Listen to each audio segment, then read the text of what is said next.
9:12 to 13, we find a very interesting story. It talks about what the Hebrew refers to as a which is a distinguishing mark, or berith, which is a covenant. And that this covenant is being made with the seed of the prophet Noah, who we know as the fish tomb. All right? What is it about, and how does it relate to you? And that's a deep story. Because this part of the Bible is not really very clear to most people. Why did God, as they say, put a rainbow in the sky? They say, well, it was a sign that he would no longer destroy the earth by water, but more by fire. However, it's a little deeper than that. It takes you back to Rizq, and what took place on Rizq, a planet that most people want to pretend is not their home. But it's fine, because it's mentioned in your Quran, and it's mentioned in your Bible. Look at it like this. Genesis 9:12, they speak about this rainbow, which they call kashish in Hebrew, which implies a bow. If you look that up in Old English, you get boga, or curvature, which is symbolic of some type of dome-shaped thing over or around a biosphere. A biosphere is, as you know, they're making biospheres for their scientists to go into to see if they can survive on other planets. That which they have already accomplished and are already doing. All right, well, why do they have these biospheres, and why are they attacking other planets? Why are they going to other planets? Why are they so interested in the moon and they haven't even solved the problems on Earth? Why are they interested in Jupiter and they haven't solved the problems on Earth? And why are they so interested in Mars, the face on Mars? Is there life on Mars? Something I mentioned before that now they're confirming. And they haven't even solved the ecology problems, the environment problems, the disease problems, the bacteria problems, and the very temperament of the creatures that walk this planet Earth. Why? Of course, they call them shuttles. What is a shuttle? A shuttle is a shuttle one in and out of a place. Why do they still have shuttle flights? There's no more conflict between the United States and Russia, which I always told you was a false accusation anyway, because USSR abbreviates United States and Soviet Russia. They've always been working together. This has been going on way since the first book written by Hitler called The New World Order. But let me just tell you the real reason and what's really taking place. Now sit back and check this out now. You call me crazy after, but it's deep. Right? When you look at that curvature of that dome or that biosphere, a planet to survive, if let's say the elements from outside that planet's atmosphere can be dangerous to them, like gamma rays and ultraviolet rays, they need some type of shield to protect them. As I told you, the Rizqians, we needed a shield to protect us because there was an explosion on our planet that depleted our, what's referred to in your planet as ozone layer, and the rays of our three suns were coming through and killing people. So we had to evacuate our planet. Project evacuation. And go to Pleiades, and go to Orion, and then set up on Mars and start rebreathing again. And you're the product of that Homo sapiens. There's I go. Every biosphere or dome or rainbow is no more than a protection against some kind of a ray, like I said. It's like an enclosure. Now, think about this. You have elements and you have forces that can do you bodily harm, that can actually burn you up. Okay? It says, right there, that's in Genesis 9:12, that these Elohims put a symbol in the sky and called it a rainbow. A rainbow is no more than an arc, a curvature, right? And what does a rainbow consist of? But 7 individual colors, right? And as you look up in the sky, you see as a rainbow, 1 red, 2 orange, 3 yellow, 4 green, 5 blue, 6 indigo, and of course the most important 7 is violet. Note the rainbow has 7 colors, and it comes from the direct rays of the sun as it hits the prism and breaks down, or it bends into that light. Curvature again. Now this rainbow is actually no more than a dome of 7 spheres. That's right, a dome of 7 spheres. Spheres is nothing but a Greek word for ball or curvature again. But, which is a solid figure, it represents something. It resembles something. It resembles a planet covered with a bunch of layers. What are these layers called? These layers are called the troposphere, the stratosphere, the mesosphere, the thermosphere, and above them then we have what's called the ionosphere, the exosphere, and then the outer space. Did you note that there was also 7 spheres, just like the 7 colors of the rainbow? What does that mean in relation to you? So, check this out. So now, if it wasn't for your spheres, the rays of the sun would penetrate and kill you dead. Is that correct? What is it protecting you against? It's protecting against something called ultraviolet and gamma rays. You notice that it's called ultraviolet, and the last color on the rainbow is called violet? And these rays are coming directly from your sun, right? And if it penetrates this sphere, there's nothing that can protect you. You're dead. So as a sign to uplift, the elders that created you, called the Anunnaki or the Elohim, had to put a dome or set of 7 domes, 6 to 7 domes, you should say, around this planet to protect you from the sun. Let there be light, as it said. If they didn't, it would kill. Just like the gold dome that we had to construct over Rift, the same thing is now being done here on Earth. These demons, these Luciferians, they know exactly what they're doing. You with me? Think on what I'm saying. They know exactly what they're doing with these aerosol cans and these explosions. Didn't they start exploding things when? In 1945. All between the early 40s is when they started testing these bombs, and that's when they started getting all this so-called UFO visitation. The CIA wasn't created in 1947. The FBI in 1933. But there were secret societies already existing. They didn't incorporate themselves and start practicing and make themselves public into them. They had to create institutions and societies to protect the public from getting certain information. They call them Federal Bureau of Investigation. They have all these titles that they created to make themselves public to justify the things they got to do, to cover up certain information, which is their prerogative because they are in control of this planet, and they're so-called protecting the planet. But as these people are exploding these things and creating all these aerosol cans, you are having a depletion in the ozone layer. The ultraviolet rays, note the similarity now between the rainbow violet and the word ultraviolet rays.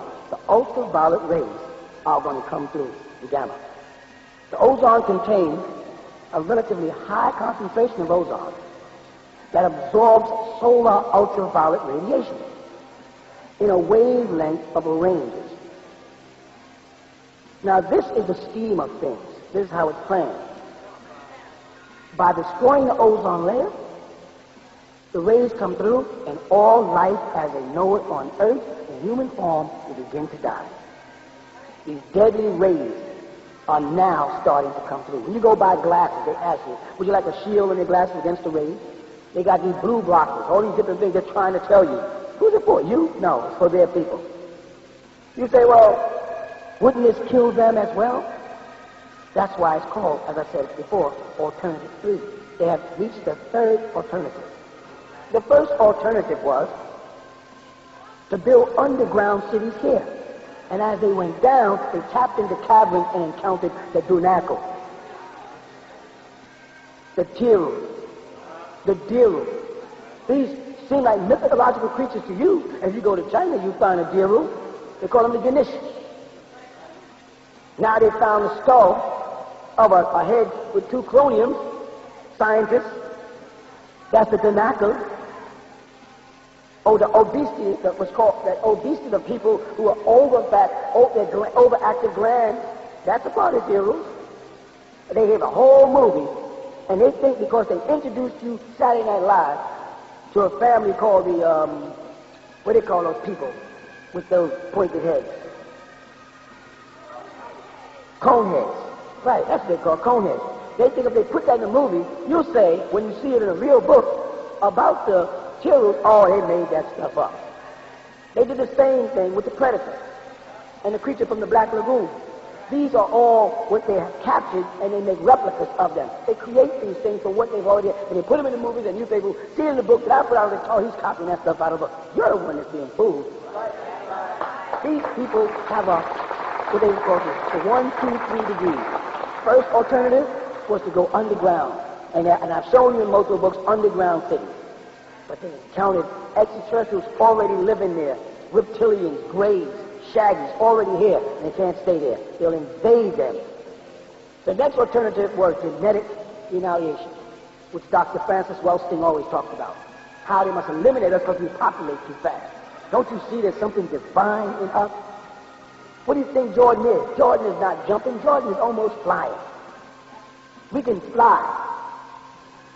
We got fighters. Look at Holyfield. Look at Tyson. Look at Muhammad Ali. Look at Sugar Ray Robinson. Look at Sugar Ray Leonard. Look at Holmes. Look at Frazier. Look at the kind of stuff. We got the greatest of everything. We have the youngest heavyweight champion in Tyson and the oldest in Foreman. We have supernatural. We are able to adjust to a situation. They made a mistake, and now they got some young Nubians in golf, and they're taking over golf. Arthur Ashe was taking over tennis. We take over everything we get into. We're taking over the stock market. We took over the music industry. We're taking over the movie theater. That's why they're suppressing all these Nubian movies that have come out, and they want to turn us into cartoons. Everything is funny. Everything is a joke with us because the Nubian producers, like the Hudlin brothers, are getting too deep for them. They want to stop. They see anything we put our hands on as God, we master it. Is it not written in your law? It said, ye are God. Ain't that what the scripture said? I didn't say that. Jesus said, you want to kill me because I said you are God. And he was quoting John from the book of Psalms, where it declares you are God. A walking and talking, a breathing, a eating, a sleeping God. When I say that I am God in flesh, I don't mean me exclusively. When I say I am the Lamb, I don't mean the only Lamb. All of you are lambs and you're being sent out against wolves. All of you are children of the Elohim. Jesus said, as many as believe on my name, to them I give the power to become the sons of God. And when he said God, he said, Eli, Eli, lama sabachthani. According to them, this is what he said. He copied that out of the Psalm, the 22nd Psalm.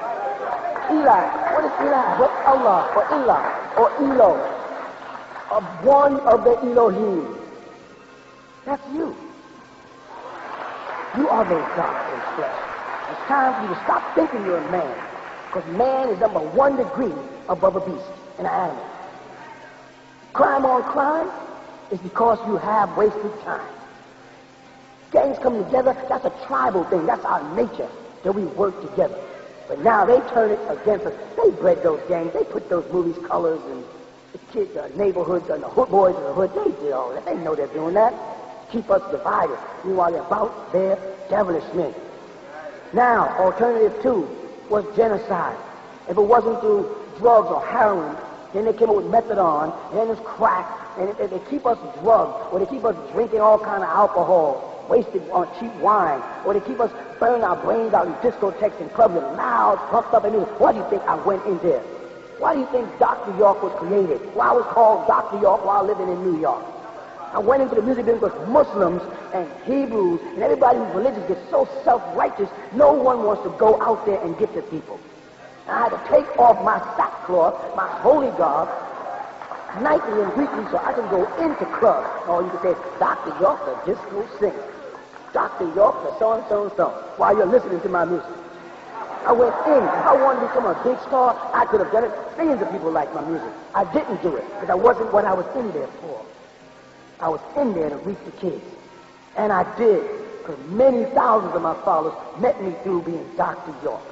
And I touched their hearts and changed their lives. There was no drugs and passion. There wasn't no alcohol drinking and passion. And we had passion fan clubs. They came and they had wholesome, clean fun. We had picnics and parties. And we pumped into them the right knowledge, the doctor. We did something for their lives. You can't say that's what you do. Didn't Jesus say he went up amongst the people? And didn't his disciples get mad because he went amongst prostitutes, he went amongst the drunkards, he went amongst... That was my job. That's why it was called passion. We are men of like passion. Look that up in the Bible. That's the kind of things I did. And that's the kind of things I do. And that's the kind of things you'll have to do. Because you are God in the flesh. You've got to take your position again. Stop thinking like a man or man's kind. Start thinking like a God and become responsible for your environment. And I tell you, alternative 2 did not work. Because we were the only people that could overthrow heroin and then get our lives together and join the Nation of Islam or join the Moorish Science. And we would stop using the most addictive drugs, overthrow it. That's God in us. The divine in us dominated. The physical was weak. Like Jesus said, my flesh is weak, but what? My spirit is divine. But his flesh was weak. They had our flesh. They had us under drugs. They had us listening to music all night, gang fighting, beating each other up, finger waving out here. They had us. But the divine in us, when a genetic explosion took place at the opening of the seal, bam! God come out. You hear me? Are you with me? Y'all follow me? It's real. What's happening here? Look at the little babies being born. Them large big heads, them bright eyes. Those are God's incarnated. It is now our time. Our cycle, the sun cycle. The moon is going out. We're moving into the sun cycle. Yeah. Oh, they're a new age group. What do you mean by new age? Is there such thing as old age except weakness and the next step to death? You're admitting that this is a new age because you're admitting that the age you lived in was old. And it reached old age and it died. So now it's time for birth. And rebirth is new age. It's the new cycle, the sun cycle. Our time. Now, what was the last alternative? Alternative 3. Alternative 3 was I couldn't go beneath the earth. That's one. I couldn't eliminate these gods. They keep on multiplying like roaches. Right? So alternative 3 is, let's get them out of here. Let's get out of here. And that's why their whole conversation, they're bankrupt, spending billions and billions of dollars trying to get out of here. But meanwhile, they got to figure out a way to take your guns, to press you, to get you under, have you under so much, what is the word? It's called crisis. The word Christ. Crisis, Krishna, Christ, crisis, chaos, to keep you so confused. There's always something in the media to keep you so preoccupied with what's going on in the world that you can't think, that your divinity is suppressed. They got us all fighting against each other. And Nation of Islam don't like the HTM, and the HTM don't like the 5%, the 5% don't like the Morris Science. It's a game, it's a plot to divide and conquer. We accept everybody in our camp as they are. You can come and sit amongst us with the fans of the Moorish scientists, or with the bow tie and the star crest of the Nation of Islam, or with the 7 and the star of the 5%. We don't care. You come as long as you stay right with that. And we all sit together and be what we are as a family. That's the whole time of Israel. They all came together, right? They sat down. They all had different doctrine. The Levites had a different doctrine than the Danites. And they didn't even give the Danites the 13th tribe a place. But we have a place for all that Egyptology. All of us come together and start from one place. We have our own language, baby. As you heard in the beginning of the that's your language. It's here, set down to us. Nobody else. So now when alternative 2 did not work, they started trying to get out of here. And they're succeeding. They already have a mind team on other planet. Or they're just making it known to you now. But I told you they were going to do that. 1996, they're going to reveal UFOs to you. It's happening. Am I the man or what? Am I the man? I don't hear any of happening. All they want to do is get in the tricks and play the poly game. Politics. Fall up under the 5 P's. I mean, the 5 P's goes all the way back when Saul, who was S, changed his name to Paul, which is P. And from there, Pope. Politics. Polytheism. Polytheism. Pope, prison, poison, penal system, psychology. That's all the big game. The 5 P's. I've been talking about it for years. And Muslims come on and say, we have the 5 pillars of faith. 5 P's. And then they make the first 2 pillars one. La ilaha illallah Muhammadur Rasulullah. They try to make like that's 1 pillar, and that's 2. That's 2 separate sentences. They don't have 5, they have 6. But they don't want to deal with the number 6 because that sign is the end of their time. You had 2 stars in the sky, the 5-pointed star and the 6-pointed star. The 5-pointed star, the symbol of a man, is a 6-point of penis. Don't fool yourself, it's not a tail. All human beings have a small tail called a coccyx. The 5-pointed star is a female. That's why the Eastern Stars and the MGT use the 5-pointed star. They know it represents a female, but a star is an illusion because it's not there. The crescent is an illusion because it does not. When you look up and see the moon, you don't see anything because all it's doing is reflecting the light of the sun. It's an illusion. So the whole of a star and a crescent saying, this is our symbol, the universe, it's all about us. That is an illusion. That's an illusion. As if, just like the Honorable Elijah said, the blue sky is an illusion. You can keep going up there and it's not blue. The sun is not red. That's not true.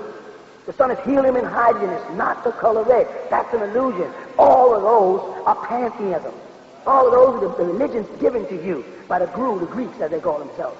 The Hebrews, or the Phoenicians breeded them, or the 11th seed of Canaan. You want to get the 11th seed of Canaan? The 6-pointed star and the 5-pointed star. The 2 symbols that they use, 5 and 6, 11. The 11th seed of Canaan, only one of them, the Hamathites, were Nubians. And that's the one people in the Moorish Science Temple are wise enough to grab onto.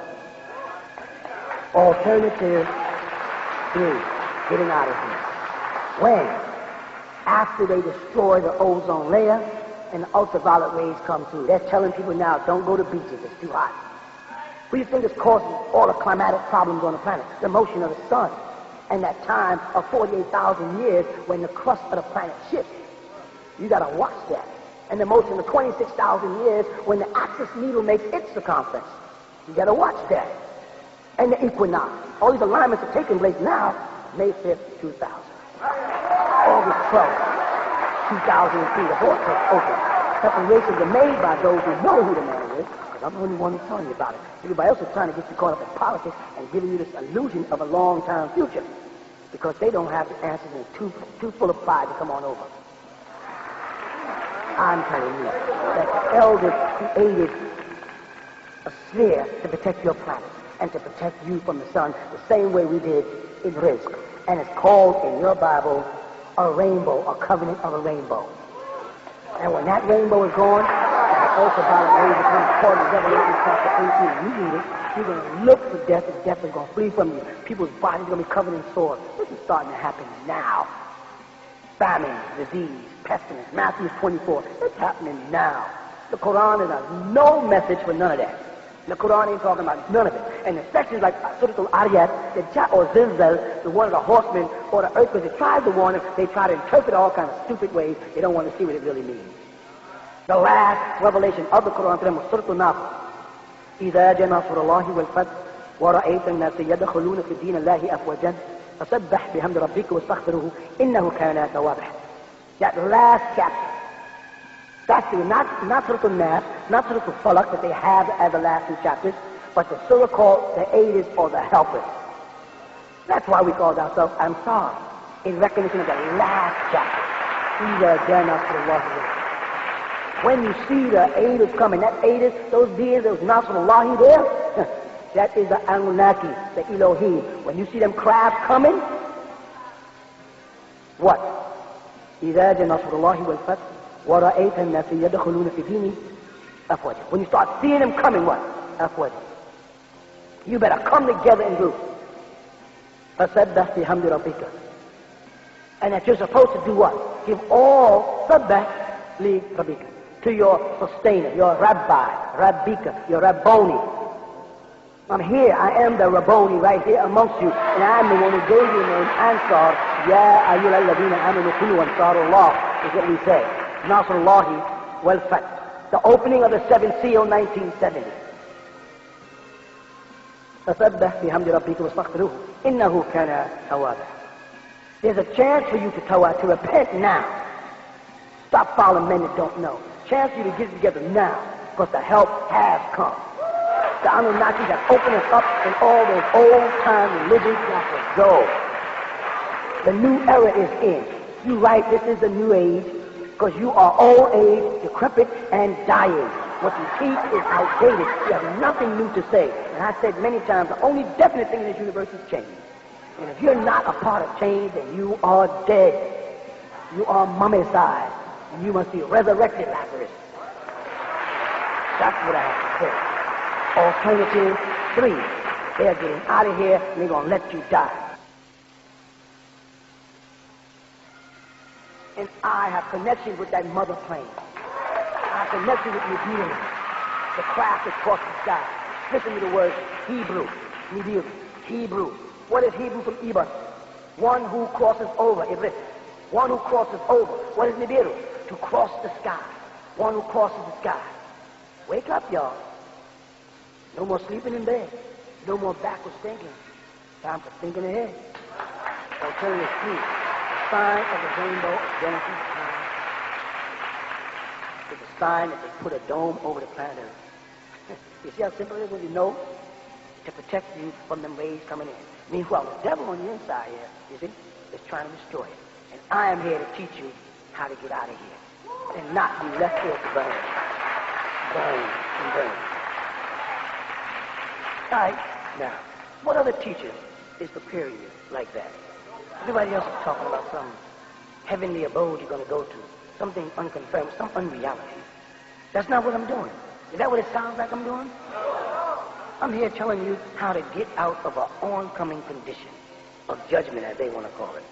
I'm not trying to tell you how to go into some garden which you already have here. Jannah. I'm not trying to tell you how to go into a paradise with rivers and streams and lakes and little black-eyed maidens or angels walking around feeding you with green and gold robes and velvet counters as the Islamic world, Islamism teaches. That's not what I'm here to do. I'm not here to give you no fake dreams. I'm here to bring you in contact with reality. I teach things that no one else teaches. I try to take you all to another level of thinking, don't I? For all the years that I've been teaching you, I stand before you and I constantly say, over and over again, don't believe me. Go check it out. I try not to throw out myths. I try not to throw out a few secrets. And all that they did, the best that they could do against me was one cult book, and that didn't work. And they've been milking it and milking it and milking it. Dr. York, Dwight York, he's the passion man, he's the singer, he's this, and it just didn't work. Give it up. You cannot fight the forces of Nuwapo, the power of the universe. It's an alignment. They're not ready for us, and we are here. They say you keep changing, you keep changing, you keep changing. And I keep saying, anything that does not change is dead. Anybody that tries to hold you down to some old 2,000-year-old religion or 1,400-year-old religion or even a 44-year-old religion is dead. They want you to go lay down and die. No, we are alive. We are people of the sun, and the sun of righteousness is here, and it's coming through. And they are the ones that's going to suffer as they try to teach that goes on later. And we have to prepare for their coming. And that's why I would teach y'all about the science of altars. Let me introduce something new to you.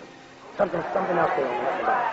When you go back to Exodus, and they speak about it around Exodus 40, I think it's the 40th chapter, 6th verse. And they start talking about the burning of altars. Remember every place that what they refer to as Nebi Ibrahim or Abraham, every place Abraham, which is his real name, went, they always told him to make an altar so we could find you. And then we would appear to you, literally make ourselves seen to you in human form, these angelic beings, or Anunnaki, or Jabarians, or Gabor, or the Kachina of the Native Americans, or the Nepturu of the Egyptians. These are the same beings that's been coming from stars. These are your descendants, or your ancestors. That's what descendants that they descended from. In order for them to find Abraham way out in the middle of nowhere, how did they do it? I'll tell you how. They made him light an altar, a burnt offering. It acted like a flare. Otherwise, they couldn't see him. They had to come from Kisil. It was coming from the Orion stars. Kima, from Pleiades. They came from Ish, Arcturus. And they were coming in there. These are star constellations you can find right now in any astrological chart. Have you researched it? Have you found out these things are true? Or does it sound like something I'm just telling you that the mother plane was there and you can't confirm it? And I tell you to point at some star that anybody can see in the sky, and any astrological chart you can log what that star is, and I'm pretending. That's not what I do. I tell you things and you go find them. They just faxed me this week in the internet the skull of a Danacle that the scientists found. An actual skull with a cranium the size of 2 men. And I said it sounds crazy. When I showed the picture of him inside the holy tablets, they thought I was a nut. But the scientists are behind me. They know I am an incarnation of divine Ilm Mutajessim, my avatar of some sort. They know who I am now. They know I am him. Dr. Salam got the Nobel Peace Prize from reading my books, recently died. A matter of a couple of weeks ago. Why? Because I'm here. And truth will make false things perish. Listen. These burning altars. Listen, let's just take a glance at what we see. We find that way out in the wilderness where Abraham or Moshe or Musa or Moses or Thutmose, whatever you want to call him, when he had his congregation, there was no city lights. They had no flares. All they could do is light torches. And if these beings were trying to find them, notice in Exodus how they talk about them. At night they appeared as light, and in the daytime they appeared as pillars of smoke. This is the same thing the Native Americans would do when they wanted to signal each other. They had what was referred to as smoke signals, and they would burn carcasses of the bison, and they would see the smoke going up, and that's how, because burned carcasses gives a very thick smoke, and that's how other Native Americans would find them, and have ways of sending up signals to identify them. Well, right now, if a plane is trying to land in Kennedy Airport or Atlanta Airport, if they don't set up them lights, they won't find their way in. If I'm stranded out somewhere in the wilderness, you with me? And you want to find me, I got to shoot up a flare, and your plane will go by and see the flare, and then they can trace me, latitude and longitude, and there I am. Well, back then, when the elders were coming in their crafts, the makraba, when they were bringing these shams in, what they would do is they would tell everybody how. How they tell them? They told them to build a tremendous radio, Yaanuwn. It's called an Ark of the Covenant, a big receiver so they can talk to them, and they told them what to do. And so they was ordered to build this Ark of the Covenant. The elders would incarnate and communicate through that Ark and tell them, this is what you do. Now, Abraham was before the Ark of the Covenant, right? But they would tell Abraham, this is what you do. You go and build an altar of stone and there burn something, and in the night skies, they'll be flying through, they'll see the thing, and they'll know that's the camp of Abraham, and they come in. That's what burnt offerings was for. It wasn't because our Heavenly Father, Allah, Elohim, Adonai, Yahweh, Yahweh, Hashem, Alum, any name we want to call him, because he likes the smell of dead bodies, because he wants us to take little innocent animals and put them on altars and chop them up. No, leaves would not burn as fast. And they were in desert areas. There wasn't forests and trees, so they couldn't build a lot of timber. So they would tell them to take the flock, take from their flock and burn them, because when you burn that carcass, you get a thick black smoke.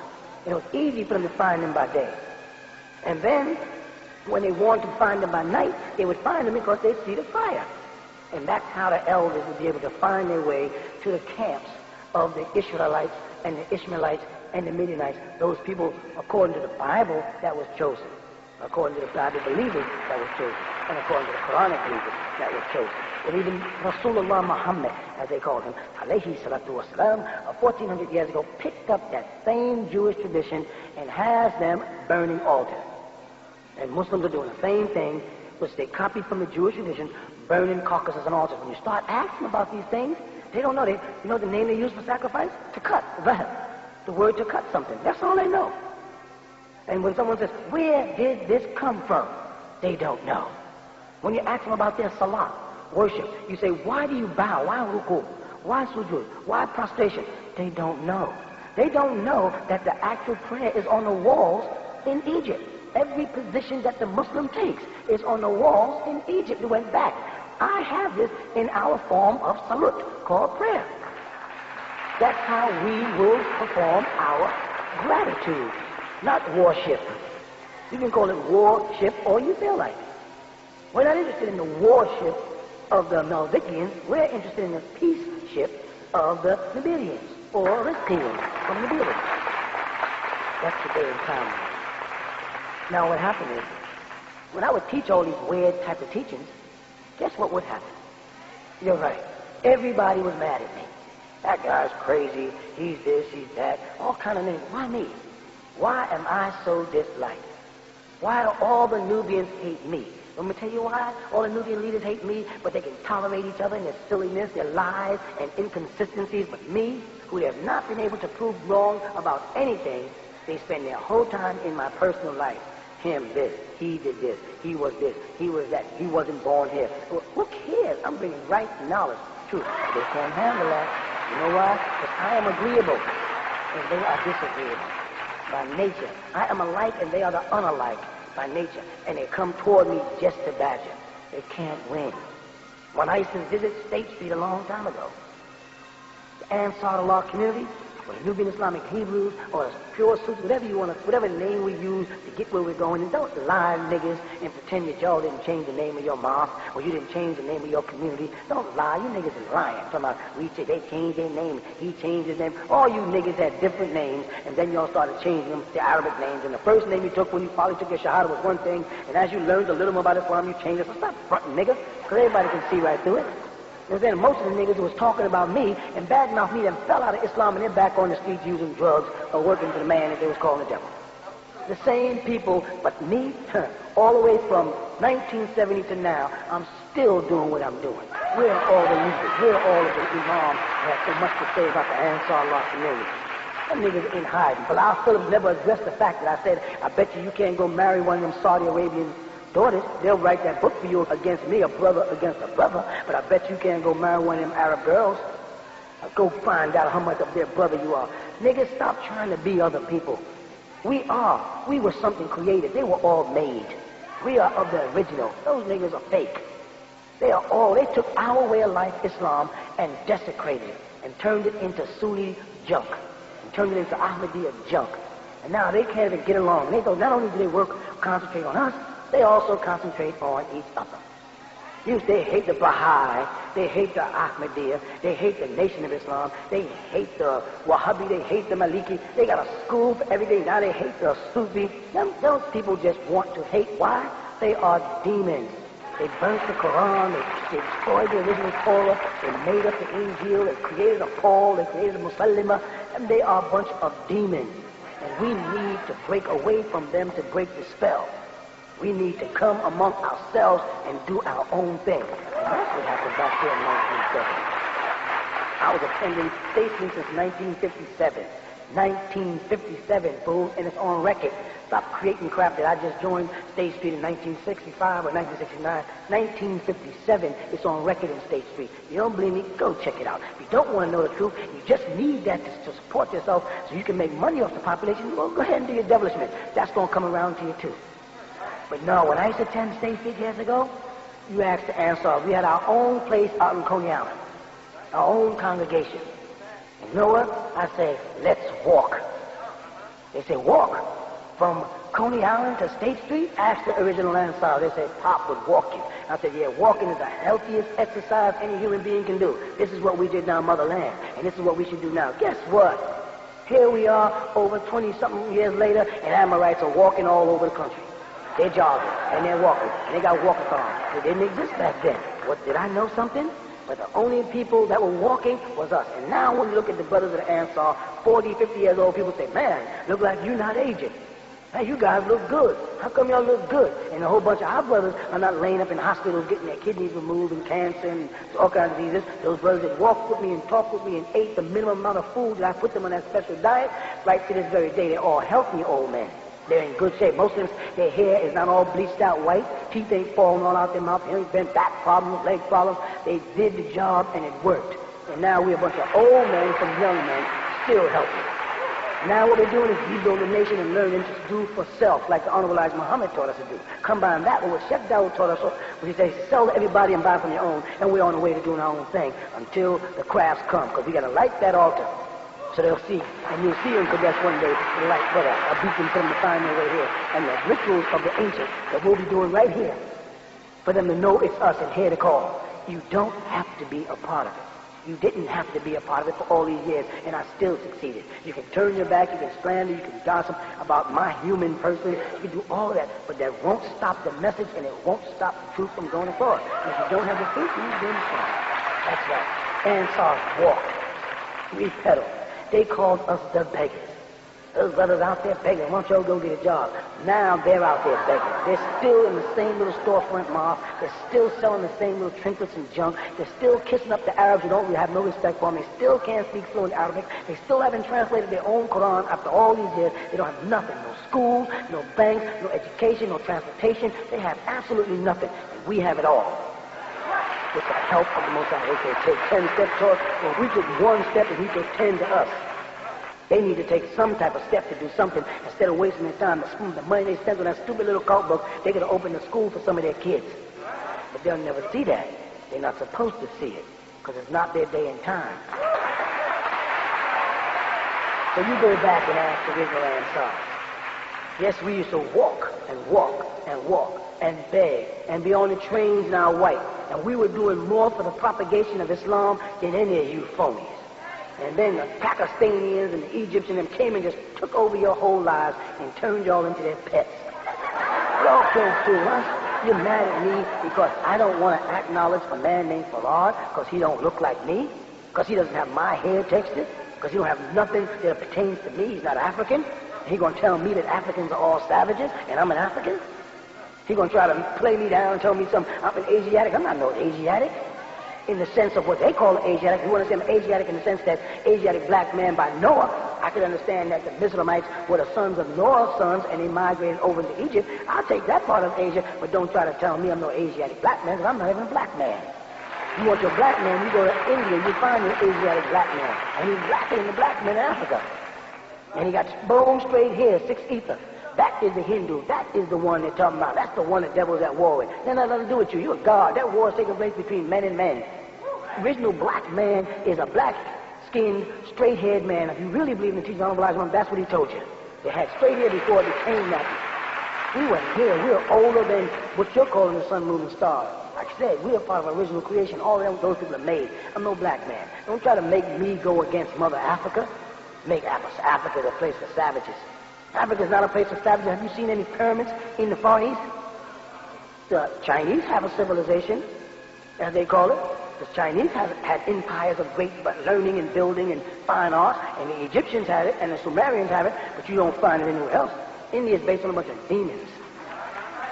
6 and 7 armed guards with blue skin and monkeys and worshiping cows and worshiping snakes and rats and sacrificing and cutting themselves up and tying themselves in knots and calling it yoga and transcendental meditation. And now you can do the same thing as Islam. All these people sitting around starving themselves, calling themselves Sufis, hitting themselves with whips and slapping each other into a frenzy. Then they go out and transport all this anger and all of this absence of all this void of truth into violence and terrorism, and now they terrorize the world. You talking about us?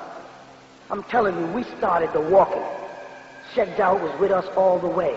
And that same brother Talib Dawood that was against the same white parade years ago. And that's the man who gave me this direction. I was never one of his followers. He was my mentor. I go there, but I had my own congregation. And he told them, go join that man. Come into me. He is the savior for this time. They just didn't want to do it. And we walked and we walked. Yes, State Street, far, but we walked. And we got there and we sat there and we listened. And I shook my head. And the brother looked at me and said, what's up, Pop? And I said, these Pakistanians, Hafiz Makbul and his little flunkies and his cronies, they're not here to help our people. They're here to poison them. They're here to enslave them, to make them worship their image. And lo and behold, Sunni Muslims shaving their mustaches and burning their foreheads and walking around with little Pakistani hats and Pakistani clothes had no identity. They're not Pakistanians. You can put all the Pakistani clothes on you want, you still won't be a Pakistani. Let me tell you a funny little joke. This joke is about a brother standing in the bus terminal. He's waiting in the bus terminal. Right? He's just standing there, and he sees a little machine in the corner. The machine has a little card like a fortune teller in it. So the brother looks and he watches, and over comes a man. The man sticks the coin in, and bing, out pops the card. The card says, you are an Italian. Your name is Balani, and you're on your way to New York, and your bus is at 6 o'clock. And the guy says, wow. The brother reaches over, looks over, and says, let me see that. He says, that's true? The guy says, that's true. And he walks away. My brother says that's that skeptical look Nubians always have, and so here comes a Chinaman. Chinaman walks up, he drops a little coin in there, goes cling, card comes out and says, you are a Chinaman. Your name is Wang, right? You're 5'3", and you're on your way to Boston, and your bus is 5 o'clock.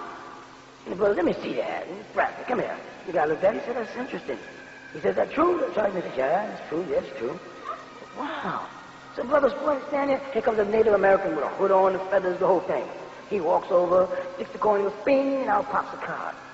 And the brother looks and watching, skeptical niggas. And he says, you are a Native American. And your name is Blackfoot. And you're 5'10", and you're on your way back to the reservation in North Carolina. And your bus leaves at 1 o'clock. The brother says, that's heavy. So the brother runs over, let me try this. He sticks this coin and goes bing, and out pops the card. It says, you are a Nubian.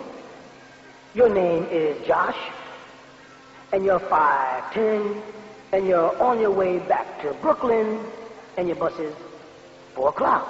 What's it gonna see? How they doing? He goes behind the machine, bangs on the machine, looks under the machine, trying to see where it came from, goes behind the next wall, standing there, shakes his head, calls it the Native American. And he takes his cloak, let me borrow your cloak and your feathers, and he puts his hood over, cuts over his head real close, and hides his eyes, and sneaks back over to the machine and sticks a little coin, and goes, cling. The card comes out, and it says, you are still a Negro. Your name is still Josh. You're still 5'10", but you then messed around with your skepticism with this machine, and now you have missed your bus. That's what's going to happen to you people. You're spending time being such critics of the man who sent you that comes to kullukum. I say all gratitude is due to all of y'all who are Allah in the person. And it gives me great pleasure to stand here in this great day and time to bring you this message of right knowledge, right wisdom, and the right understanding before the great and dreadful day which is upon us now. So I'll do my best to reach out and answer as many questions as I can, because the hourglass is almost empty. And you better take a listen to this, for this is your own language. Let me recite something to you. أبدر كل سلوتات وفاكر ببامل القلوب. سلوتات شيل النصورات. جاء علي واحد العليون الذي يزورب شيل العالمات. نابامل نقبلوها الواجب أنت عالمات. لي نصوص الوثق بامل بي الغروب وهذه قريوم. يا ربي ندريع أنت لي صون يدك فوقنا لي قيد الخيوتات شيل التروق شيل حينا ربنا وعظنا بهم الخطب من فضلك عهدك باركات وغافرس عهلنا أنت الفقد واحد بيك يقول باعتنا هج تعبعات شيل النابويات وفي اسمك حمل عالم. Begin all prayers and thinking by using the all. These are the salutations of the Ades. O Heavenly One, Most High Sustainer, who is the sustainer of all the boundless worlds, we do accept the duty you have laid upon us to clean up the filth made by the non-submitting fools. O my Sustainer, we beseech you to keep your hand over us to control the strings of the courses of our lives. O Sustainer, and if we do wrong, please shower thy divine blessings and forgiveness on us. You are the only one that can raise us true followers of the news bearers. And in thy name, we carry on. That was not Arabic he was listening to, and that was not Nubic he was listening to, or Hebrew he was listening to. That was Nuwapic, your own language. Just recite it. Learn it. Eventually, we'll be chanting. And that was what we used to call the anthem of the Ansars. It was in the back of every book. Everything is being translated for you into your own language. Learn it and speak it and be proud of it. All right, now. Any questions? Yes, with no disrespect intended, Dr. Malachi New York, I would like to ask you a question. Can you please explain these two Master Farad Muhammads, one being an Arab and one being a Caucasian, and his apology from 1990 from the Ansar Law community? And what's with Minister Khalid and his comments? Please, I just want you to explain it. That's a very, very interesting subject. I hate to touch on it because there's been so much controversialness about it, especially in cases of me. It's all right when everybody else talks about the Honorable Elijah Muhammad, or everybody else talks about Master Farad Muhammad. I mean, when Siraj Wahaj, who was known as Jeffrey X, broke off and spent lecture after lecture and traveled around the Arab world talking about the Nation of Islam, and Ms. Louis Farrakhan, nothing was done to him. I mean, nothing was said about him. I mean, the brother Bilal Phillips, before he even started talking about or writing a book about me, was spending a lot of time talking about the Nation of Islam and trying to tear them down and writing books about them. Nothing was said about him. The Nation of the 5%, so the God of the earth now, a brother from inside there called Clarence Thurston X breaks away from them. You listen to this? He breaks away, takes over the position of God, calls himself Allah, Puddin, organize a whole little group of young Puerto Ricans up in the Bronx, start a whole new thing called the 5%, taking out the lessons of Honorable Elijah Muhammad. And I mean, his followers are running around right now on the internet, and they're brothers, and they're relating together. They were relating and building together. But me, it's a personal thing always with me. I'll tell you why. It goes back a long way. I intimidate people because I deal with facts. That bothers people. But you people want facts, don't you? So what else is there but the facts and truth? I may not be liking what I do, but I got to teach the truth, don't I? What else am I here for? But all these other people, they want to presuppose the truth and play games. Gather lots of people that look good, put on costumes that look good. But what about what they have to say about your soul and the plans of the devil and what he planned to do with you? They ain't talking about that. Are they? Constantly they repeat to you, white man did this, white man did that. We got more black devils than there are white devils circulating around this right now. I mean black devils. I mean, I don't even know spook you shot behind the door. I mean, brothers with afros infiltrating organizations and working with you, smiling in your face, praying with you, and they are the devil. I'm not just talking about infiltrators working on FBI and OCI. I'm not talking about that. I'm talking about the nigga who walks around causing problems. He don't know nothing. All he's trying to figure out a way to make some money off some people. He ain't out to sacrifice his life. I call myself a lamb. Why? Because I, for years, was hated. I went up against everybody. I didn't always speak out. I was just one of the brothers there teaching and trying to raise a Nubian nation. But then they made a major mistake of touching on my personal life. And that's when I started coming out. And now that I've come out, I'm hated by everybody. It's not going to stop me. That's why you call yourself a lamb, because you know you're a sacrificial man. You take that chance. I'm not going out there and talk about this. Because all I want to say, don't mess around talking about this government and what you're going to do. You ain't going to do nothing to America. Stop dreaming. You ain't got nothing you can do to the powers that be. But you can do something for yourself, and that's what he did. Said, do something for yourself. So that's a very touchy subject. And I can get more detail into it. You know what I'm saying? If you really want me to, y'all want to hear more about the Quran story? Right, because what happens is, last time when I tried my best to be a nice guy and break away in 1990 and write an apology, I got slapped in the face for it. Verbally, I got called names. He don't know what he's talking about. He's confused. One minute he's Turkish, next minute he's Syrian, next minute... Hey, I was with Sheikh Dawood Ahmed Faisal since I was 12 years old. Brother Omar took me in the State Street. And Sheikh Dawood gave me a card, and he signed it, and I still have it. And that was 1957, when most of these niggas either wasn't born or didn't even know what Islam was. They still was in the Christian church worshiping a white Jesus. Some fool gonna say 1965, I took my shahada in State Street. Sheikh Dawood gave me my name. Isa Abdullah ibn Bakr Muhammad. He gave me that name. That was one of his relatives' names. His father's name was Khalid Abu Bakr. People don't know what they're talking about.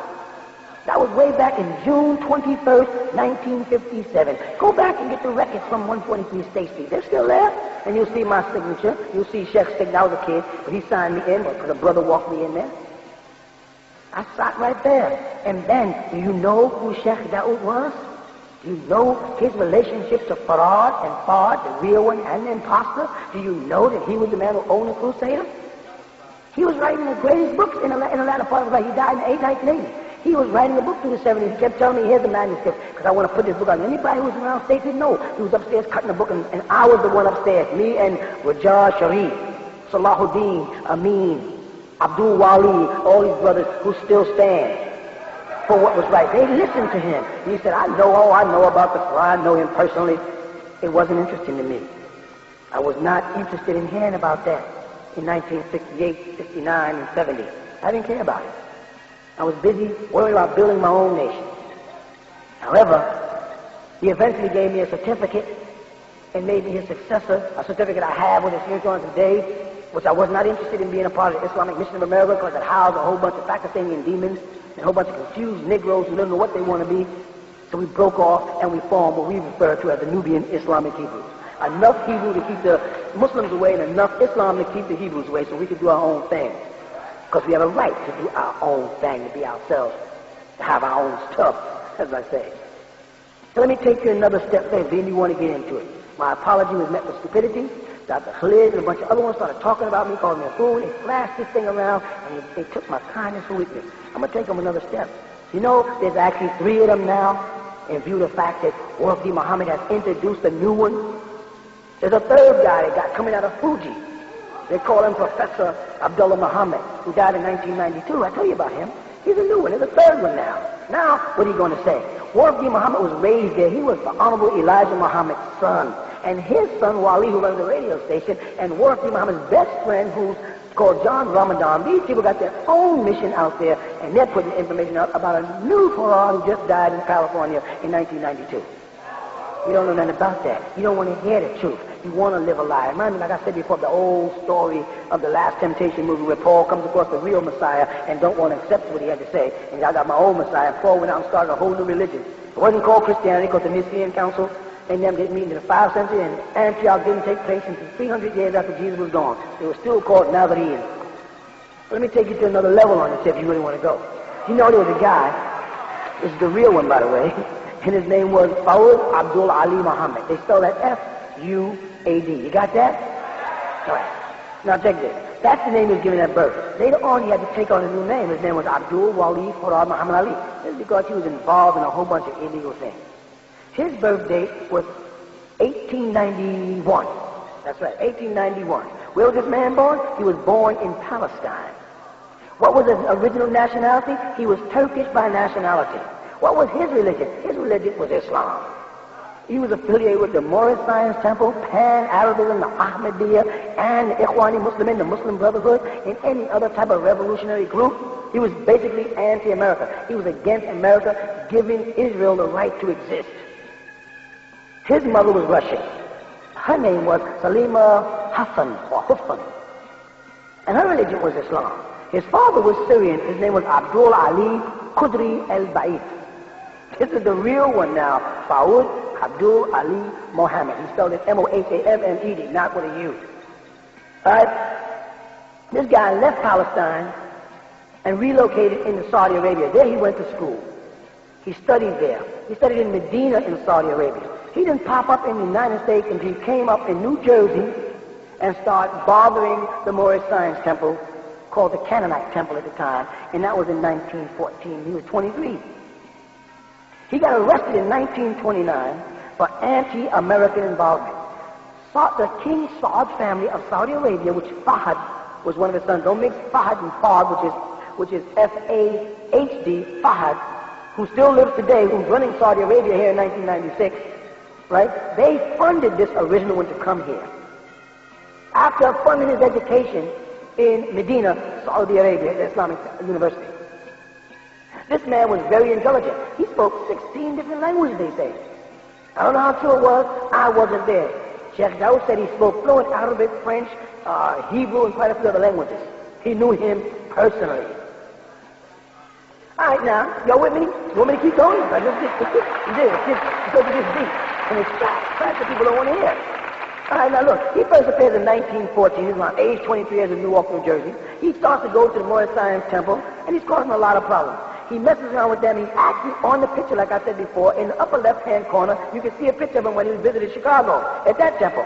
Now, he stays around here till about 1917. I guess he's around 26 then. All right? Then he leaves there because Noble Drew Ali wasn't going to tolerate him messing with his followers with this Arabic, something that they didn't have the knowledge of at the time. So he leaves there. Where does he go? He goes to Chicago. He arrived in Chicago around 1919. I guess he's around 28 years old at the time.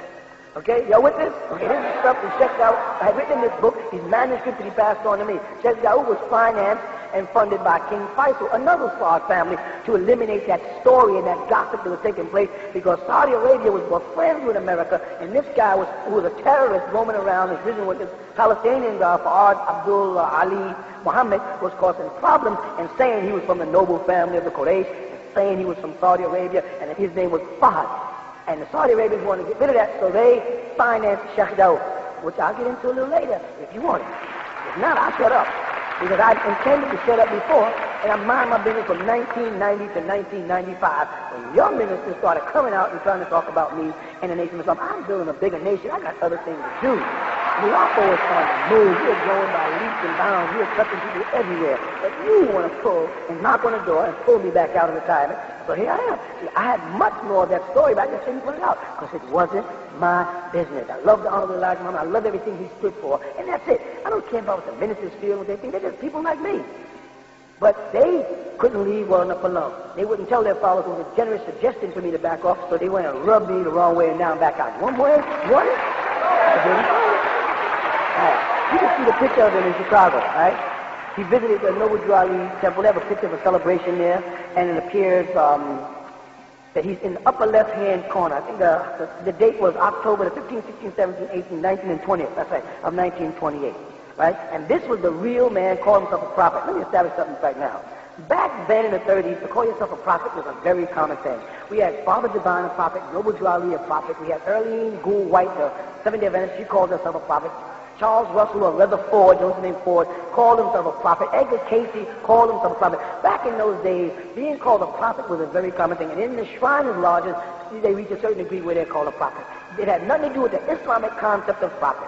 Even Dr. Martin Luther King was referred to as a prophet. Noble Drew Ali was called Prophet Noble Drew Ali. It had nothing to do with Nebi and India, Nebihin and Nabawa and all of those things that mean so much today that Muslims are in this country from all over the place, pretending they hate the country, but living all luxurious, going to Disney World and stopping up America. And now they get down to some ridiculous things like, what does the word Nebi mean? What did Elijah Muhammad mean? That he was a messenger. Was it a Risala? Or was it a Rasul, a messenger? You know, Elijah Muhammad is whatever he wants to be to us because he came to us. He's our stuff. And we can take him and accept him for what we want to be. We don't care what you Arabs think about your desert concept. All right, let me get back on this point now. You know that this guy eventually caused himself so much trouble jumping from group to group, getting involved with all these different people. And he was still living in 1921. He was still living in Chicago around age 30. Right? He caused so much trouble with the American government that they imprisoned him in San Quentin. And eventually he was murdered in 1929 AD. Same year, Claude, Noble Jawali, and a lot of others were murdered. They were eliminating people. Project Aura, they called it. Getting rid of all these problems. Now this man here was so involved and so intense and influenced so many people, but they wanted the plot to go on. They want to control the minds of these people. So now he becomes Abdul Wali Farad Muhammad Ali. He joins in with the Ahmadiyya and Ikhwani Muslimin, or the Muslim Brotherhood, up until about 1920, as I said before. And he starts to visit all the different groups around Chicago. You with it? You with me? I don't think they know all this stuff. I think they just think they know. He's playing two ends from the middle. His main objective is to stir confusion in America. Right? They call him Professor Fahd, mispronouncing his name, which is Fahd, which is a Turkish version of the word Fahd, not to be mistaken again, like I said, with Fajr, for early morning prayer, or Fahd, for obligatory as opposed to Sunnah, not to be mistaken, which was mistaken because the impostor didn't speak Arabic and he passed on to the Honorable Elijah Muhammad a lack of Arabic, and the Nation of Islam didn't study Arabic, so they got the names all confused up and got all the characters all confused, and that worked to the benefit of the government at the time they was trying to move everybody. So now he becomes known as Professor Ford, and you can find the name Professor Ford right inside the books of Noble Jawali. He makes reference to him there. And Noble Jawali, in case you didn't know, existed before the Nation of Islam. He had the star and crescent before the Nation of Islam. He didn't only have a Moroccan flag with a five-pointed star, he also used the five-pointed star and crescent. He had the fez before the Nation of Islam. He used the words sun, moon, and star, and freedom, justice, and equality, and all these things before the Nation of Islam even existed. All right. Now, the Muslim Brotherhood of Egypt. Now, they was founded by a guy named Hassan al-Banna, who was really from the Wahhabi sect, influenced by the Saudi Arabians. All right? This Muslim Brotherhood is the same ones today. They call them the Ikhwan. Now they're the same ones responsible for them sheikhs blowing up those buildings. They are the Rabatat, they're the Darul Iftar. They are the spread of all of this terrorism worldwide. This is a plot by these demons. All right? This Sheikh Hassan al-Banna founded his branch of the group in Egypt as the Wahhabi sect in 1745. This plot goes back a long way. He proclaimed himself as the reformer, a form of Mahdi, a form of Messiah to Islam in Egypt. At the time, gradually, them titles drifted away, and he just became the great Imam or the great Sheikh. But originally, he considered himself a Mahdi. And he had his own interpretation of Islam and the Quran, a very fanatical interpretation, which breeds these demons who feel it's all right to go around and terrorize the world. Right? You understand? This is deep. It came from Egypt over here, from Palestine over here, from Turkey over here, from Morocco over here. A bunch of Caucasians who had invaded the real religion, Islam, when it was in its pristine purity, and had poisoned it. Now it's in the hands of a bunch of demons, and then they gave it back to the Nubians as if it was theirs. And they accepted it. All right? At least when we was Ansarullah, we identify with the Sudan, with people who were good, that were Nubian like ourselves. We wasn't going around running up on the Pakistanians, running up on the Pale Egyptians, and running up on the Turkish, and running up on the Syrians, and running up on the Saudi Arabians. That wasn't our way. And that's another reason why I wasn't liked, and I was always called a racist, because I was running a race for my race. I cared about me. I cared about my kind. And that made me the troublemaker. And believe it or not, I got more flack from Nubian brothers in America than I did from any Arabs. All right, so 2 years after he joined the Muslim Brotherhood, and also involved himself with the Ahmadiyya, which was on 1921, around age 30, this same guy, Fawad Abdul Ali Muhammad, this is the real one I'm talking about, right? And he started causing all kind of problems in American government, right? He joined this anti-American group known as Pan-Arabism, I think they call it, Pan-Arabism. They're a Palestinian group, which is a Hezbollah and all those guys. They're a revolutionary movement, typical of that time, right? They were very angry. It was about the fact that the United States was approving the plan for Zionists and was giving them their own state in the United Nations. So they planned to sneak in here and disrupt this country's system. And also it linked into the Nazis, because the Nazis are the only ones who would finance them, because the Arabs didn't have no money. So there is a Arab, Turkish, Syrian, Nazi involvement here. Okay, let's go on now. One of their main bases of establishing stuff is in Ann Arbor, Michigan. You can go look it up. They start setting up Islamic universities there. All of these are part of the plot. Now, because of Fard Abdul Ali Muhammad's involvement with all of these groups, he managed to get himself arrested several times between 1926 and 1929. Upon his final and fatal arrest, which was in 1929, he went to San Quentin, as I said before, the penitentiary in California, where he was put to death. They eliminated him. Later, they came up with a plot to replace him with what I refer to as the imposter. Again, this was the first one who was eliminated. The real one, named, who now they call Master Farad Muhammad. Now let's walk on that. Let's work and see where that goes. The second one, the imposter, he arrived in Los Angeles, California in the year 1914 AD. Wallace Dodge Ford was his real name. All right, W.D. Ford. They also call him the Prophet. Some people call him. All right, now check this out now. I'm going to be running on for a while, so you got to be with me. I'm going to give you a whole history right here. Which later he just became known as Ford. So he became, his real name is Wallace Dodge Ford, a typical British name. Then later on he becomes W.D. Ford. Notice, he's not W.F. Muhammad like 1 to 36, but W.D. sneaks in there. Why all these name changes? Why all these shifts? Because people are changing. And y'all talk about my name changing? I'm the same person. All right, now. He gets into Chicago from where he coming from? Portland, Oregon. That's the police record stadium. They have him registered as that being his place of birth. All right? He was of American birth, an American citizen, and he was born in the year 1891 AD. Although they list him as 1877. Just look at the picture on the wall behind the Honorable Elijah Muhammad and calculate the date from 1877 to 1930, 1931, all the way to 19, and see if that man is that age. Wallace Dodge Ford was born 1891 AD. And he, with the help of the FBI, assumed the name of the original, or the personality and birth certificate of the original one who they eliminated. They needed him to infiltrate the organization. Amongst those who didn't know him, he was born in Portland, Oregon. Nationality, white American. Color eyes, brown. Color hair, brown. What was his blood type even? He had type A. They call it an anti-B antibody. Right? That is the blood of a Caucasian, not that of a Nubian. What was his religion? By birth, he was a Mormon by birth. Affiliation, Nazis and FBI, and a double agent. Now this is the Caucasian one, the one that's being circulated as the real one. What was his mother's name? Minnie Z. Ford. Where was she from? She was a British living in Polynesia. What was her maiden name? Dejean.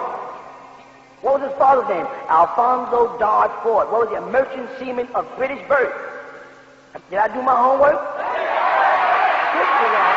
What is Wallace Dodge Ford? He himself married and had a wife named Hazel Burke. They had a son. His name was Wallace Max Ford. He was born September 10th, 1930 AD in Los Angeles, California. These are things Sheikh Daoud got on record. He brought out the Crusader and all the investigation papers, the police records, the files, the blood type. He did this stuff. He was giving it to me, and I didn't want it. I was not interested in it, but it was given to me anyway. I don't want to be the one that makes all this stuff clear. It's not my business. But they made it my business. I said in 1999, I'd give up. Let me go about my business. But no. They got to wake up the sleeping lion and start the name calling. So now you want the rest of the information? I'm going to give you what I was given. You have a right not to believe in what I refer to as mentor Sheikh Daoud, and I have a right not to believe in your interpretation.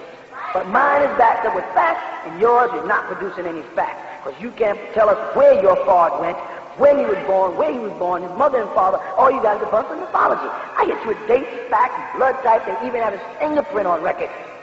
This can be gotten. You can assess this. But you don't want to hear it. I understand. That's what blind faith is about. All right? So now, once he relocated, he left Portland, Oregon around 1914 at age 23, and he started to reside in California. He started getting arrested there. He was a troublemaker. By 1918 to 1926, he had 3 different arrests from age 27 to 38. Sentenced eventually to life and made a deal with the government. This deal got him his release in 1929 at age 38, about the age of the picture on the wall, when he was to assume the personality of the government. Did the Honorable Elijah Muhammad know in the original? No. The Honorable Elijah Muhammad was affiliated with Ahmadiyya group. He had an Ahmadiyya name, Ghulam Abu Ghulam. Everybody knew that. They know he wore an Ahmadiyya cap. They knew he was involved with the Moorish Science Temple. His followers denied it, but they know he was a Moorish Science cap. He used the Yusuf Ali Quran first, and he shows him Poland picture the Yusuf Ali Quran, which is a Sunni Quran, and then he switches over to the Ahmadiyya Quran, which is the Quran that Minister Louis Farrakhan and use today. There's some affiliation there, which we'll get into. If y'all want me to go on, then I can go home. You want to hear the rest of it? You want to hear? All right, folks. I'll do my best. Okay, here. Now, so he first pops up in Chicago at the Moorish Science Temple, claiming to be the reincarnation of Noble Drew Ali. Right, this is July 4th, 1930. Now he's about 39 years old. He disappears around June 30th, around 1934, at age 43. This is when they say he left. Why did he leave? We'll get into that. You see, on August 15, 1959, a newspaper article appeared in Chicago News called The Crusader. The headline listed Master W.D. Fard Muhammad as another of Wallace Dodds' false aliases. All right? As a Turkish ex-agent of Adolf Hitler, Nazi, this paper was repeated. The article was put out again around August 1st, 1959. Who do you think was behind these articles? Sheikh Daoud. Who was Sheikh Daoud? A Moroccan, Fez-born Nubian, who influenced the Moorish Science Temple. I know. I was with him since 1957. Don't say Imam Isa took a Shahada on the look in his face. You lie, and you know you lie. And I got documents to prove it. But you don't want to see the documents because you like to shut my mouth because you don't want to know the truth, because if the truth will make you free enough to come down to the ACS. All right, now, who wrote that, they say? It was written by none other than my mentor, Haji Talib Daoud. That was Sheikh Daoud's real name. Many people don't know that. He later changed his name to Sheikh Daoud. He was born, check the date, in 1891, and he died in 1980. And I was there. And his brothers, if they're honest, will come forward and tell you. We was in State Street, we was at the hospital with him. And he pointed and said, you're the man to take over. And he gave me all his manuscripts and said, you do this here. I don't want him to do this. It wasn't my business. I was not concerned with a man that had left in 1934 here, 1970, worrying about after coming out of a 1960 revolution, what to do with my people. All right, now this Sheikh Daoud, as you know him, whose real name was what? Haji Talib Daoud. That's right. All right. He's known later as Sheikh Daoud. Everybody knows. Now, when was he born? 1891. He founded what's referred to as the Islamic Mission in America. He was an avid enemy of the man who was the imposter. He knew he was pretending because he was very close to Fawad Abdul Ali Muhammad. Why? Because both of them were funded by the same family, the Saud family from Saudi Arabia. He knew him. He's the one who suggested he change his name to Abdul Wali Farad Muhammad, so that he could stay the heck out of trouble. Sheikh Daoud tried to help this guy, but this guy was just an angry, vicious Arab who kept getting himself in trouble until he finally got himself killed. All right? Want me to go on at this point? All right, because I'm getting out of the way here. All right, let's move, right? At the time, Sheikh Daoud owned two businesses. He had his own enterprises, one in Harlem and one in Philadelphia. Right now, in the year 1950, at age 59, he used his own money, because he had used it. Remember, Saudi Arabia was funding him, and he brought out that same paper called The Crusader. Don't believe me? Go check it out. Right? He ordered them same articles to be reprinted about Wallace Dodds Ford, who they sometimes refer to as Wali, W-A-L-I. And he had a whole list of names when he got arrested. All right? Now, when he put that article out, he knew this was going to cause a lot of problems. He knew this was going to cause a lot of people in America to be mad at him. But Sheikh Daoud, if you knew him the way I knew him, he didn't care. He was concerned with the truth. What are we concerned with? The truth. Our brothers and sisters that are being led by the wrong people, they don't want us to stop and correct them. While I see people gathering around thinking someone's teaching the truth and they're not telling the whole story, they'll go from Savior's Day to Savior's Day, and it's supposed to be a representation of Farad's Day, and never do you give a full history. You give a mythological history about an original black man who's like having a white woman with 7 demons in her, which you can find, like I said before, right in the book of Luke, and cast the demons out and give birth to God, and God had disguised himself. He was an unalike. He didn't look like her. God has disguised himself so that nobody don't beat him up, but he can't help me. How can he help me? He's disguised himself. He can come as who he is. I'm standing here. I'm a God of flesh. I'm as who I am. I've been teaching in 1970 and have withstand all of their threats. I've been abused by birds, but they won't come out against me to deal with the truth, because they know I'm right. They know I'm exact at all times. All right, now, a few years later, an article popped up in Los Angeles, California, the Herald Examiner. That's on July 29, 1969, claiming that black Muslim founder is exposed as white. Now why would Elijah Muhammad take the posture of denying the man in the article that was W.D. Farr, as the article implies? Muhammad Speaks wrote a rebuttal to the article. It was released in Los Angeles, California, at the Herald Examiner on July 29, 1963, and August 16, 1963, we released it, right?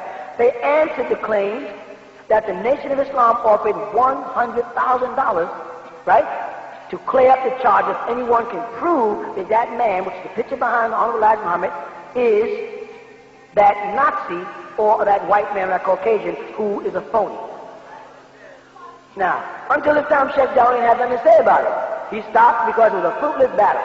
Now, Sheikh had all the investigators, all these people with him. He retrieved the arrest records on Fard. He got all the information. And he even got the arrest record of June 12, 1926, which had the mug shots.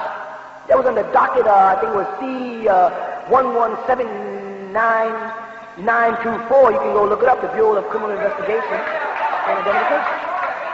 After doing an overlay, which is called morphing today, a technique that's used for computers enhancement, and overlaying each picture, I did this myself. I said, whoa, wait a minute. All of these faces are the same people. When you start laying faces over faces and the lips and the eyes line up, something is wrong. These are all the same man. Then I begin to wonder, why is the Nation of Islam denying the man that was supposed to be their savior? Because they did not know that he was the imposter. They thought that he was the real one. They were fooled, and it can happen to anybody.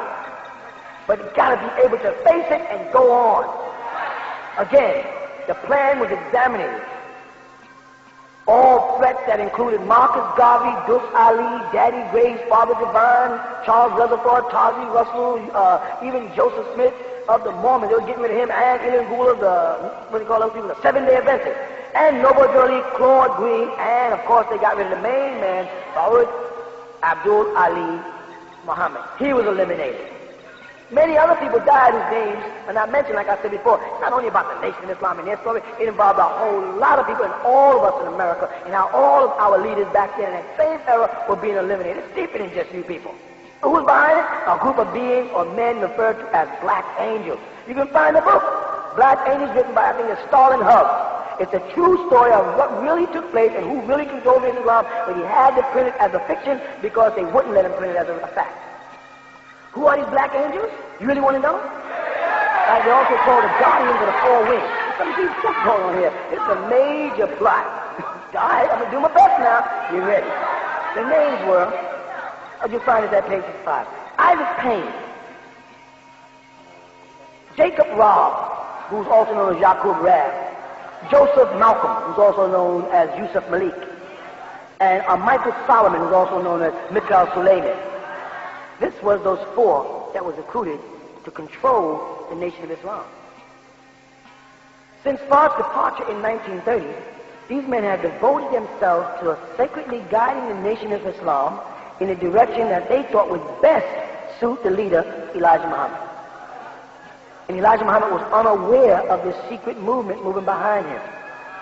Nation of Islam literature frequently mentions 24 scientists or imams, even call them angels. Sometimes he speaks of 7 angels walking around. The most fierce has a foot in the land and one in the sea. Right? And these men had the ability to control the history of the world. In advance, they would say. And it was hoped that the guardian angels would be the fulfillment of these 24 scientists. They gave the impression that they controlled things. It was agreed that the Nation of Islam were to become the most dominant, influential black group in America. See, they were clean cut, bow ties, clean shaven. It was non-intimidating. That was long before they started putting on FOI uniforms and the women started wearing those garbs. They were just, another Nubian group. So they were not really intimidating in appearance by far. And if you look at some of the brothers today, they're clean shaven. They look more American than people that consider themselves anti-American. The first thing they had to do is they had to take control. It became imperative for them to control the Nation of Islam so they can control the direction of which it went. And that way they can control all of it after having eliminated all of the leaders that was a problem to the government. Right? This brings us into a whole nother time. So now you see we had two Farahs. We had the original, the Palestinian, Turkish involved with Nazis, and then we had the imposter placed in there to cause the problem. They succeeded in eliminating all the black leaders, and they chose a man that they said was not very educated, and made him the leader. And all the people that opposed Honorable Elijah Muhammad coming into leadership, who was called Kareem at the time, they got them out the way. All right, the movement is going on, it's starting to grow. Things are starting to look good. However, Elijah Muhammad finds out that the man is not the real one. How do you tell all these people? All these thousands of followers, all this money, banks, planes, how do you just turn sorry, it wasn't, that man who came to me was not the real Farad. Not the real. It couldn't be done that way. They had to come with another whole scheme. The scheme was to take the son, Warab D. Muhammad, and put him in charge, because he would pull all of these people, because Uncle Elijah had a good heart. He wanted to pull all these people into mainstream Islam, and that would be it, before he died. They got him off his dying bed to make the theology of time, right along the early parts of the 70s, from up to 72, 73. He was going out then to teach them and weave it back in. But they had another plan. He had a friend he used to communicate with from Pakistan, who was from Ahmadiyya. He referred to him as Professor Muhammad Abdullah. He was born in the province of Punjab. This is the same one who died on June 18, 1992 in Hayward, California. All right? This man was communicating with Honorable Elijah Muhammad since 1947. He finally came to the United States in 1959. All right? The plot was to make this man Fard, to make people think that he was Fard, and they can convince him he was Fard. He would go to the podium, and he would tell people, and he was all together, they would be able to pull everybody over. Warab D. Muhammad was in on it because he was already Sunniized, because he was educated amongst the Arabs in Egypt. So he was very easy, it was a part of the plot. He was the man to be the one. Minister Louis Farrakhan didn't know nothing about the plot and couldn't be used. He could be a problem. So they had to suppress him. If you look at that Savior's Day 1975, he's the only one crying. Everybody else knows what's going on. There's some sad people, but he's the only one that's really torn down. Why? Everybody else knew. They already cried 2 years ago. They knew what happened. All right? But he didn't know. And he thought that he was going to become the leader of this organization when the organization was trying to mellow itself down. Warab D. Muhammad was put into position. Everybody knows he was not in the temple. He did not agree with the Farad story. All his life he was an opposer. It's in the history. Just go read it. You can see it. But no, they select him on that Savior's Day in 1975, hold him up, everybody cheers, and they all get up one by one and agree that he is the man that the Honorable Elijah Muhammad said they should follow. Yet nowadays they did not follow him, and they consider what they're doing right. When they all admitted, you go back and look at the tape out their own mouth, from Muhammad Ali to Jesse Jackson to Farrakhan to all the sons, and even the brother of the Honorable Elijah Muhammad was there, and they all, the top ministers, admitted that the Honorable Elijah Muhammad, they heard say out their own mouth that they should follow Warab D. Muhammad. Yet, they're not doing it. So they didn't follow what he said. But we're wrong for telling the true story about this thing. Same story that Warab D. Muhammad is trying to tell you, though. But they won't tell you that. That same guy they're saying now in the newspapers, Muhammad Abdullah, Professor Muhammad was from Punjab, he is the original Farad. He ain't the original Farad. It's another whole man they adding in. And talking to this man's family, because you know he's married. He lived in California. He had a wife and he had kids. He had 3 sons. He had a son named Saeed, a son named Zah, and a son named Akbar. Coincidence that Elijah Muhammad's son is also Akbar. He was also educated in Arabic. It has nothing to do with the nation of Islam. No coincidence. Look into it. Find it out. Right? Warab D. Muhammad introduces him. He is Muhammad Abdullah. He's born in 1905. Where is he born? India, Punjab. He's not saying he's a Pakistani, Ahmadiyya links. You follow? They don't know much about his mother, don't know much about his father. Right? He has these, like I said, 3 sons, Sayyid, Zafar, and Akbar Abdullah. Alright? Check now. One of his sons, or his daughter-in-law, whose name is Zakiya Abdullah, she is the granddaughter of Maulana Muhammad Ali, who wrote the Maulana Muhammad Ali Quran. Don't believe me. Check it out. If you want the real information, check it out. This guy moved to Chicago officially in 1960. And becomes a member of the Nation of Islam. He's going to help to bring this thing over. On June 18, 1992, he died in Hayward, California. Warab D. Muhammad and them to this very day are teaching you that that was Farad. You can investigate it, you can look it up yourself. They're putting this out now that that was the original Farad. There was 3 of them. The plot thickens. I've written a book about it, and you'll be able to get it in thorough, because I know it's not as clear, because I got to come out of my head here, and it's not the same thing. But as near as you'll get to it. And right to this very day, you can contact either Wally or John Ramadan or working right now, tell you the true story. Why don't you want to believe someone who's sitting there? Why don't you want to follow the man that Honorable Elijah Muhammad told you all to follow there? Why? As he told you to follow him, all your ministers admitted right there in public and everybody, why are y'all not doing it? And then you follow Farrakhan, who's taking you nowhere. He's taking you into the political arena, something Elijah Muhammad said don't go into. He tell you he saw Elijah Muhammad after he had died, something Elijah Muhammad said can't come true. He tried to assume his personality, put on his clothes, change into African clothes, change out of African clothes. You know, can't y'all see that it's a money game, it's a political thing that y'all are getting tied up in? And it's not about no politics and politics, that's technology. It's about our people getting the truth. And there's a true story here. Whether you want to hear it or not, it happens to be a true story. Sheikh Daud had the documents, he was there, and I was his student. You cannot deny that. But you didn't know that Sheikh Daud was the same man, you can look back in your papers, that was there opposing the imposter. That's where Imam Isa, or as you call me, Dr. Malachi, gets these information. It's right and exact. Like it or leave it. It doesn't make no difference us in ATM. Because we don't worship Quran. We don't worship no white images. To us, he's a white man. That makes you mad.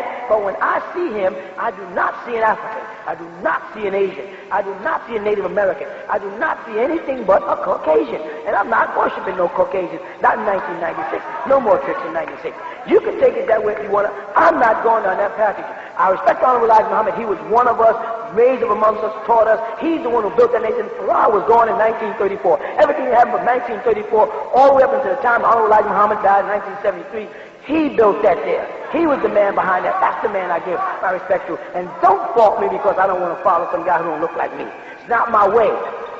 And I'm not taking my people down that way. So I'm saying that to say, if you people will leave us alone, we won't have nothing to do with you. Because we, as HTM, the WAPO, the Nubian Nation, we are growing by leaps and bounds. You don't want to accept that I'm the man who's talking about, fine, step back. But hey, leave me alone so I can be about my stuff and get my job done for my people. We want our own stuff. We have our own language, our own culture, our own dances, our own food. Leave us alone. We'll leave you alone. But tell your ministers, I said, let's let it rest, because this is deeper than they know.